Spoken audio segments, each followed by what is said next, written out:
Hello guys, welcome back to this channel. In today's video, I'm going to show you how to mention in Instagram story without showing the account we have mentioned. Okay, let's get into it. Here I have opened my Instagram application, and first thing first, I'm going to create a story on Instagram. For example, I'm just going to upload a photo from my device.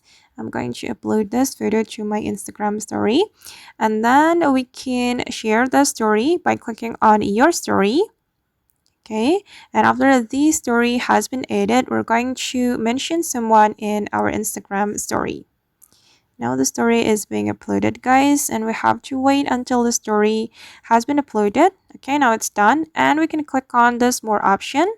Then if you want to mention someone on in your Instagram story, you just need to click on add mentions, and then choose the account you want to mention in your Instagram story. I'm going to mention this account, and then we can click on add. Okay, now the mention has been added, and as you can see that the account hasn't appeared on this Instagram story. And that's so easy, right?